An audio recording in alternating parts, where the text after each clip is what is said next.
Physics के communication chapter में आज हम सेकेंड पार्ट में देखेंगे मॉड्यूलन क्या होता है, वी मॉड्यूलन क्या होता है, दैट मीन्स मॉड्यूलेशन क्या है और डी मॉड्यूलेशन क्या है।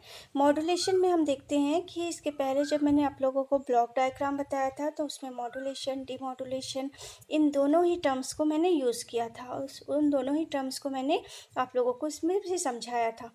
पर फिर से हम एक बार मॉड्यूलेशन और डी मॉड्यूलेशन देखते हैं कि मॉड्यूलन होता क्या है। जब श्रव्य आवृत्ति की तरंगों को रेडियो आवृत्ति की तरंगों के साथ अध्यारोपित करते हैं तो क्या कहलाता है, मॉड्यूलन। मतलब श्रव्य आवृत्ति की तरंग का क्या मतलब है बेटा, श्रव्य आवृत्ति की तरंग का मतलब है जो मैसेज सिग्नल है, ठीक है। जो मैसेज सिग्नल है, मैसेज सिग्नल को इलेक्ट्रिकल फॉर्म में हम कैसे बता रहे थे, ये ठीक है, ये मैसेज सिग्नल है मान के चलिए।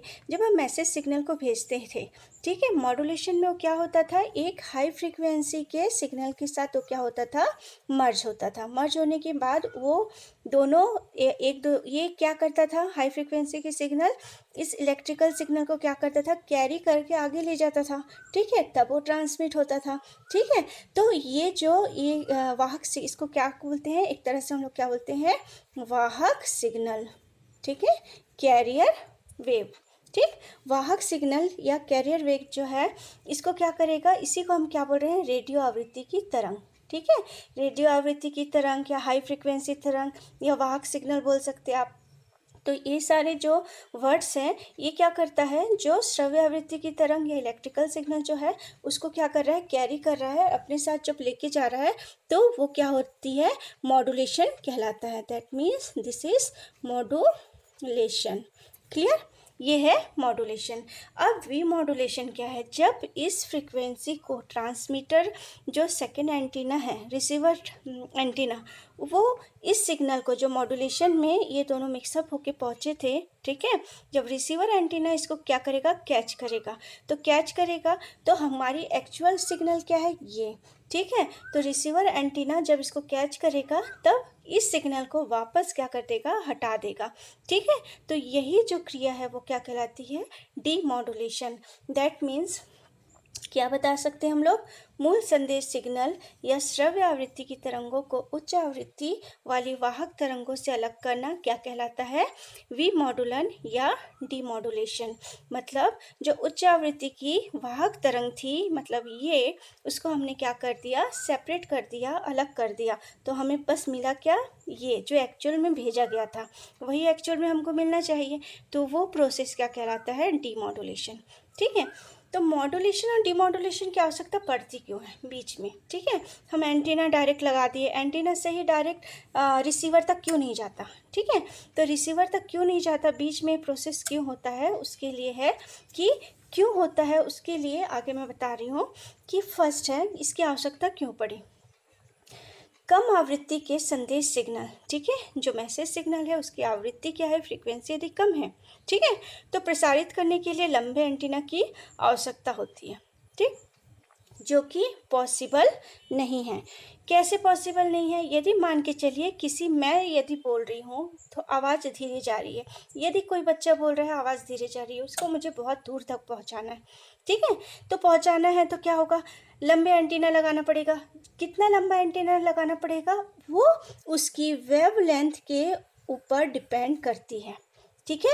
वेवलेंथ क्या होता है, यहाँ से यहाँ तक की दूरी, मतलब फर्स्ट एंड सेकंड, ठीक है। जैसे फॉर एग्जांपल वेवलेंथ को मैं कैसे बता सकते हैं आप लोग, वेवलेंथ को ये this and this, A total जो है यहाँ से यहाँ तक जो मतलब वी मैक्सिमम वी मिनिमम, ये जो पूरा यहाँ तक कवर किया, दिस इज वेवलेंथ। क्लियर, ये क्या कहलाता है बेटा, एम्पलीट्यूड, आयाम, मतलब यहाँ पर उसका आयाम क्या है, मैक्सिमम है, ठीक है, यहाँ पर क्या है, मिनिमम है, यहाँ मिनिमम है, फिर यहाँ मैक्सिमम है, यहाँ मिनिमम है। क्लियर, ये है एम्पलीट्यूड और ये क्या हो जाएगी, फ्रीक्वेंसी क्या होती है, फ्रीक्वेंसी मतलब ये जितनी घनी होगी मतलब उतनी फ्रीक्वेंसी ज़्यादा, यदि फ्रीक्वेंसी में यदि मैं ऐसे ऐसे बोलती हूँ तो ये क्या होगी, फ्रीक्वेंसी कम, इसकी तुलना में इसकी फ्रीक्वेंसी क्या है, कम, इसकी फ्रीक्वेंसी क्या है, ज़्यादा, इसकी फ्रीक्वेंसी क्या हो जाएगी, ज़्यादा, ठीक है, और इसकी फ्रीक्वेंसी क्या हो जाएगी, कम, ये क्या होगा, ज़्यादा। क्लियर, ये हम लोग ऐसे आपको ऐसे बताना नहीं है, पर आपको समझने के लिए आपको पता होना चाहिए वेवलेंथ क्या होता है, फ्रीक्वेंसी क्या होती है, फ्रीक्वेंसी कब ज़्यादा हुई कब कम हुई। जब फ्रीक्वेंसी में ज़्यादा गैप रहेगा, मतलब ये वेव्स ज़्यादा रहेंगे, उसके बीच में टाइम पीरियड, इसको भी क्या बोलते हैं हम लोग, टाइम पीरियड। यदि ये टाइम पीरियड टी ज़्यादा रहेगा तो उसकी फ्रीक्वेंसी क्या रहेगी, कम। यदि ये टाइम पीरियड टी कम रहेगा तो ये फ्रीक्वेंसी क्या रहेगी, इसकी ज़्यादा। तो एंटीना हमको लंबा बनाना है, ठीक है। तो एंटीना लंबा बनाना है तो हम बना नहीं सकते, उसको हम कैसे देखेंगे, यहाँ से देखते हैं, मैं आगे बता रही हूँ इसके बारे में। तो सेकंड क्या है, कम आवृत्ति के सिग्नल के लिए एंटीना की प्रभावी विकिरण शक्ति जो होती है, एंटीना की जो विकिरण शक्ति है वो क्या होती है, बहुत कम होती है। किसके लिए कम होती है, कम आवृत्ति के सिग्नल के लिए, ठीक है। नेक्स्ट, इसमें भी मैंने क्या बताया था, कम आवृत्ति के सिग्नल के लिए हमें लंबे एंटीना की ज़रूरत होगी। कम आवृत्ति के सिग्नल को एंटीना क्या कर सकता है, उसकी एंटीना की जो पावर रहती है वो क्या रहती है, बहुत कम रहती है उसको रिसीव करने के लिए। एक साथ कई प्रेक्षित्रों से प्रेक्षित सिग्नल आपस में मिल सकते हैं, ठीक है। दैट मीन्स कहीं से कुछ प्रसारण हो रहा है, ठीक है, और रिसीवर क्या कर रहा है, उसको रिसीव कर रहा है, ठीक है। जब प्रसारण हो रहा है, मान के चलिए उसी समय में कहीं और से भी कुछ और प्रसारण हो रहा है, दोनों प्रसारण क्या हो जाएंगे, एक दूसरे को क्या करेंगे, ओवरलैप करेंगे, तब वो क्या हो जाएगा, आपस में मिल सकते हैं। इसको आगे और समझते हैं, ठीक है। तो ये जो एंटीना के बारे में बता रही हूँ वो इसमें देखते हैं हम लोग एंटीना के बारे में। एंटीना के बारे में जो है, तो फॉर एग्जांपल एंटीना की लंबाई ज़्यादा नहीं ले सकते हम लोग, ये बात कर रहे थे। तो डाइपोल और मोनोपोल, दो प्रकार के एंटीना के बारे में बात करेंगे। एंटीना क्या होता है, चालक तार होता है, ठीक है, जिससे हम क्या करते हैं कि जो हम प्रसारित करते हैं प्रसारण जगह से, और दूसरा एंटीना क्या है, करता है अभिग्रहण प्लेस से उसको क्या करता है, रिसीव करता है। किसको रिसीव करता है, सूचना को, सिग्नल को, ठीक है। तो जो ये एंटीना के बारे में बता रही हूँ, ये क्या है, आपको यहाँ 2 पोल दिख रहे हैं, ठीक है, दिस इज 2 पोल। तो ये कौन सा एंटीना है, डाइपोल। यहाँ पर एक सिंगल एंटीना है, ठीक है, एज्यूम कर रहे हैं दिस इज एंटीना, तो ये क्या है, मोनोपोल, ठीक है। तो ये डाइपोल एंटीना है और ये मोनोपोल एंटीना है, क्लियर। अब डाइपोल और मोनोपोल एंटीना जो है, इसकी लंबाई जो है किस पे डिपेंड करती है, वेवलेंथ पे, ये वेवलेंथ, ठीक है, ये वेवलेंथ पे। अब ये वेवलेंथ मैंने बताया, जैसे मैंने यहाँ से कुछ बोला, यदि मैंने बहुत धीरे से बोला तो ये कैसे जाएगा, ऐसे। यदि मैंने उसको बहुत तेज़ आवाज़ में बोला, यानी बहुत अच्छे से बोला, तो कैसे जाएगा, ऐसे, ठीक है। तो इसकी वेवलेंथ पे डिपेंड करता है।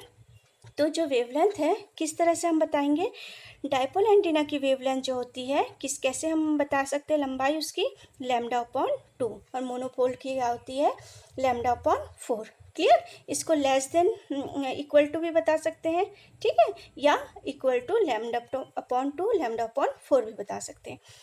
अब देखिए कैसे वेवलेंथ से हम तुलना कर रहे हैं। c इक्वल टू क्या होता है बेटा, प्रकाश की चाल, इक्वल टू क्या होती है, न्यू लैम्डा, ठीक है। न्यू क्या है, इसमें फ्रीक्वेंसी है, न्यू क्या है, न्यू क्या है, फ्रीक्वेंसी है, किसकी फ्रीक्वेंसी, ठीक है, वेव की फ्रीक्वेंसी, ठीक है।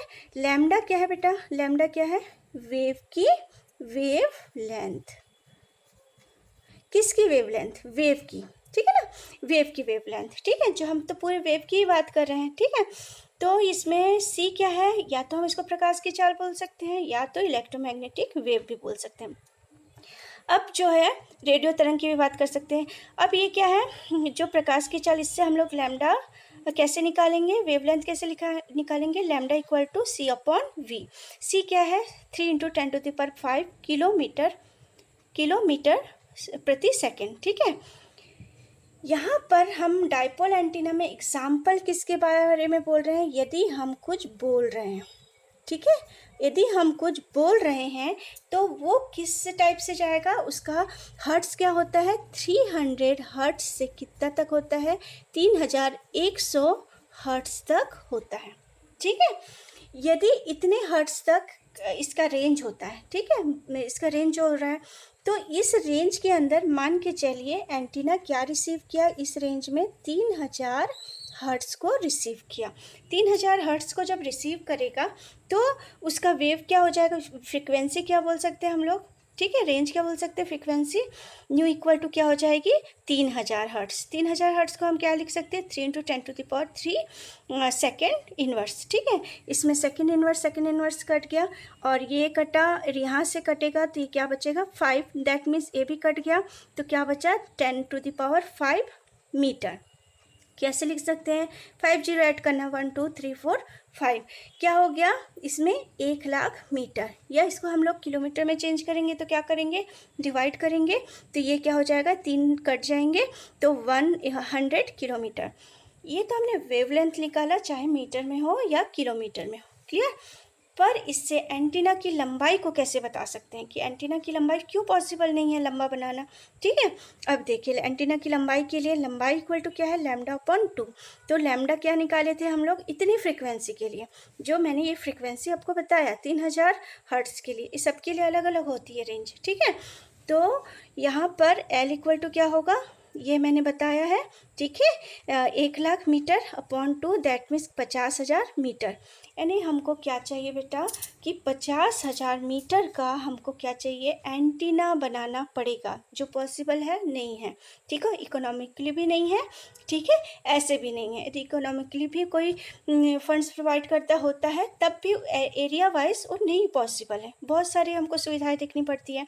यदि किलोमीटर की बात करते हैं तो हम क्या करेंगे इसमें L इक्वल टू 50 किलोमीटर का क्या बनाना पड़ेगा एंटीना बनाना पड़ेगा। ठीक है, पॉसिबल है नहीं पॉसिबल है, इसीलिए ये बात की गई है कि मॉड्यूलेशन और डीमॉड्यूलेशन की आवश्यकता क्यों पड़ती है, क्योंकि हम इतने लंबाई का एंटीना नहीं बना सकते। किस आवृत्ति के लिए, कम आवृत्ति के संदेश सिग्नल या मैसेज सिग्नल के लिए हम लंबे एंटीना प्रोवाइड नहीं कर सकते। क्लियर। यदि हम मोनोपोल की बात करते हैं, ठीक है, यदि हम मोनोपोल की बात करते हैं तो λ/4 दैट मीन्स यहाँ पर क्या हो जाएगा वैल्यू सेम रखेंगे तो क्या हो जाएगा यहाँ 4 होगा तो क्या मिलेगा आपको 25। ठीक है, तो 25 किलोमीटर या 25 मीटर 25,000 मीटर, ठीक है, सॉरी 25,000 मीटर का हमको क्या बनाना पड़ेगा एंटीना बनाना पड़ेगा। ठीक है, तो इतना लंबा एंटीना इसके लिए भी पॉसिबल नहीं है। तो इसके लिए हम क्या करते हैं, ये जो दुविधा या जो प्रॉब्लम आ रही है इस प्रॉब्लम को हम दूर करने के लिए हम क्या करते हैं मॉड्यूलेशन और डीमॉड्यूलेशन क्या करते हैं अपनाते हैं, या उस प्रोसीजर से हम लोग गुजरते हैं, क्योंकि यदि इसको हम लोग लगा भी देते हैं तब भी सिग्नल हमको क्लियर नहीं मिलेगा। ठीक है, सेकंड जो है मैं बताई थी आप लोगों को कि ये विकिरण की शक्ति बहुत कम होती है जिसके कारण ये पॉसिबल नहीं है। थर्ड जो है कि एक जगह से बहुत सारे सिग्नल आ रहे हैं तो ये और कोई रिसीवर इसको रिसीव कर रहा है किसी एक सिग्नल को, तो वो सिग्नल आपस में क्या हो जाते हैं मिल जाते हैं। कैसे मिल जाते हैं इसको हम आगे देखते हैं। ठीक है, अब थर्ड के लिए जो है एग्जाम्पल थर्ड के लिए बात कर रहे हैं। फॉर एग्जाम्पल आप लोग रेडियो सुनते होंगे, रेडियो में कितने टाइप से एफएम है। ठीक है, मान के चलते हैं ये 98.3 एफएम है मेगा हर्ट्स, एफएम की बात कर रही हूँ। और यहाँ पर मान के चलते हैं कोई प्रसारित जो प्रसारण हो रहा है वो क्या है 98.3 और 90.8 मेगा हर्ट्स। ठीक है, और यहाँ पर एक क्या है बेटा एक और एंटीना है, वो क्या कर रहा है इसको रिसीव कर रहा है। ठीक है, या ये एंटीना जो रिसीव कर रहा है मान के चलिए हमारा होम प्लेस है। ठीक है, ये होम प्लेस है, ये एंटीना क्या कर रहा है 98.3 से जो सिग्नल्स आ रहे हैं जो भी प्रसारित हो रहा है उसको रिसीव करेगा, इसको रिसीव करेगा। फॉर एग्जांपल यदि इस रेडियो में जो होम में मान के चलिए घर पे जो हमारा रेडियो है उसमें आप देखे होंगे AM FM लिखा होगा, ट्यून करने का रहता है कि 98.3 देखना है कि 90.8 देखना है कि 100.5 देखना है, क्या देखना है, क्या सुनना चाहते हैं आप। ठीक है, जो भी सुनना चाहते हैं उसको आप क्या करते हैं ट्यून करते हैं। क्या करते हैं आप ट्यून करते हैं, तभी वो सिग्नल यहाँ पर आता है। फॉर एग्जांपल यहाँ से कुछ प्रसारित हो रहा है जो इधर आ रहा है, यदि मैंने ट्यून नहीं किया तब की बात, और यहाँ से भी कुछ प्रसारित हो रहा है, दोनों क्या कर रहे हैं एक दूसरे को ओवरलैप कर दे रहे हैं। ये दोनों क्या कर रहे हैं एक दूसरे को ओवरलैप करने के कारण जो सिग्नल्स थे, ठीक है, जो भी हमारे पर प्रसारण था, ठीक है, जो भी प्रसारित हो रहा था वो हमको क्या होगा क्लियर सुनाई देगा नहीं सुनाई देगा। यदि मैं इसको ट्यून करती हूँ, यदि मैं ट्यून में क्या कर रही हूँ फॉर एग्जांपल 98.3, ठीक है, ये भी प्रसारित हो रहा है, ये भी प्रसारित हो रहा है, मान के चलिए कुछ और भी प्रसारित हो रहा है 100.5, ये है कि नहीं मुझे नहीं पता।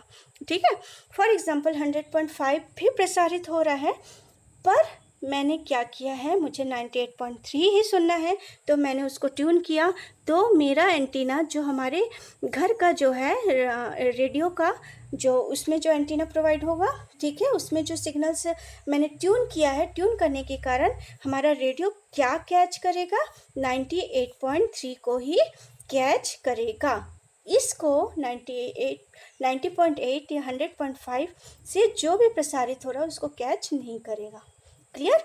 तो यही कहा गया है कि एक साथ कई प्रेक्षित्रों से प्रेक्षित सिग्नल, मतलब जहाँ से ट्रांसमिट हो रहा है, ट्रांसमीटर जहाँ से भी ट्रांसमिट हो रहा है वहाँ से जो ट्रांसमिट सिग्नल है वो आपस में क्या हो जाते हैं, मिल सकते हैं। इसीलिए हम लोग क्या कर रहे हैं, यहाँ पर मॉड्यूलेशन और डीमॉड्यूलेशन के थ्रू उस सिग्नल को क्या कर रहे हैं, ट्यून कर दे रहे हैं, जिससे कि मुझे क्या बस सुनाई दे रहा है, जो हम ट्यून कर रहे हैं, जो हम सुनना चाहते हैं। ठीक है, तो ये था मॉड्यूलेशन और डीमॉड्यूलेशन। ठीक है, मॉड्यूलेशन और डीमॉड्यूलेशन में पूछा जाता है कि मॉड्यूलेशन क्या है, ठीक है, क्यों आवश्यक है, इसके लाभ और इसके हानि। ठीक है, डीमॉड्यूलेशन क्यों आवश्यक है, ठीक है, क्यों किया जाता है, इसके लाभ और हानि। वी मॉड्यूलेशन को हम लोग संसूचक भी बोलते हैं, यहाँ पर मैं लिख देती हूँ संसूचक। ठीक है, संसूचक भी बोलते हैं। ठीक है, तो इन दोनों नाम से कुछ भी पूछा जाए तो वो वी मॉड्यूलेशन ही है। ठीक है, नेक्स्ट हम आगे देखते हैं कि मॉड्यूलेशन के जो प्रकार कितने प्रकार के होते हैं। अब भी मैंने बताया आप लोगों को कि रेडियो में जो है हम क्या ट्यून कर रहे हैं, AM और क्या ट्यून कर रहे हैं, FM। ठीक है, AM और FM को ट्यून करते हैं। AM और FM को जब हम ट्यून करेंगे तो हमको क्या सुनाई देगा, जब हमको AM सुनना है। ठीक है, AM का मतलब क्या होता है बेटा, आयाम मॉड्यूलन। अभी मैंने आयाम के बारे में बताया था थोड़े पहले। ठीक है, आवृत्ति मॉड्यूलेशन मतलब फ्रीक्वेंसी मॉड्यूलेशन, वो क्या होता है, आवृत्ति मॉड्यूलेशन। तो मॉड्यूलेशन के दो टाइप होते हैं, एक आयाम, दूसरा आवृत्ति। तो मॉड्यूलेशन में ये भी पूछा जाता है, मॉड्यूलेशन कितने प्रकार के होते हैं समझाइए। ठीक है, और उसके लाभ हानि भी बताइए। ठीक है, तो आयाम मॉड्यूलेशन क्या होता है, आयाम और आवृत्ति मॉड्यूलेशन दोनों में सब चीज़ें वही हैं। ठीक है, कुछ चीज़ें बस अलग है। फॉर एग्जाम्पल ये हम देख रहे हैं कि आयाम मॉड्यूलेशन। ठीक है, आयाम मॉड्यूलेशन, आयाम को क्या बोलते हैं, एम्पलीट्यूड, एम्पलीट्यूड मॉड्यूलेशन, AM, जिसमें वाहक तरंग, एम्पलीट्यूड मॉड्यूलेशन किसे कहते हैं, एम्पलीट्यूड मॉड्यूलेशन उससे कहते हैं जिसमें वाहक तरंग यानी कैरियर वेव, जो उसको कैरी करके आगे लेके गया था, जो हाई फ्रिक्वेंसी की बात करते हैं, इसको क्या बात करते हैं हम लोग, हाई फ्रिक्वेंसी। ठीक है, ये हाई फ्रिक्वेंसी है वाहक तरंग। ठीक, हाई फ्रिक्वेंसी का आयाम मॉड्यूलक सिग्नल के ताक्षणिक मान के अनुसार क्या होता है, परिवर्तित होता है। ठीक है, तो हमने इसको 3 उसमें प्लॉट किया है ग्राफ में। तो वाहक तरंग मतलब हाई फ्रिक्वेंसी की तरंग, ये दिख रहा है, इसकी फ्रिक्वेंसी ज़्यादा है। ये मॉड्यूलक तरंग जो मैसेज सिग्नल है उसकी फ्रिक्वेंसी कम है। ठीक है, जब ये वाहक तरंग कैरियर वेव इसको क्या करेगा, कैरी करके अपने साथ ले जाएगा, तो मॉड्यूलित सिग्नल जो मॉड्यूलेशन हुआ है वो किस टाइप से बनेगा, ये जो आपको दिख रहा है, ये इसी का ही मिरर इमेज कहाँ बनता है बेटा, नीचे।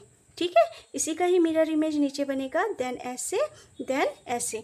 तो वो दिख रहा है आपको, ऐसे बना है। ठीक है, ये ऐसे करके, देन ऐसे, फिर ऐसे।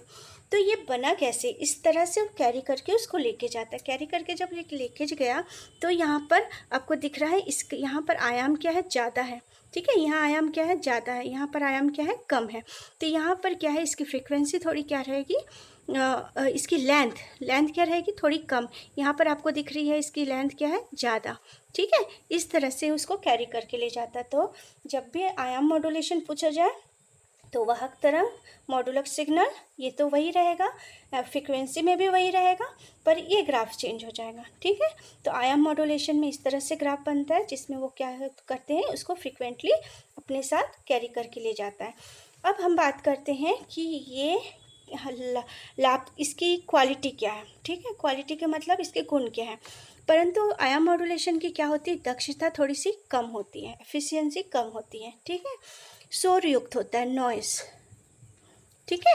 इसमें तो शोर होता है। शोर का मतलब क्या होता है, जब एक या एक से ज़्यादा सिग्नल क्या करते हैं, एक दूसरे को ओवरलैप कर देते, तो हमको वो सिग्नल्स अच्छे से प्राप्त नहीं होता। आप लोग भी कभी कभी सुनते होंगे, टीवी में भी होता है, रेडियो में भी होता है, मोबाइल में भी होता है, ठीक है। तो हम क्या बोलते हैं, नेटवर्क नहीं मिल रहा है, गुणवत्ता कम होती है, इसकी क्वालिटी थोड़ी सी लोअर होती है।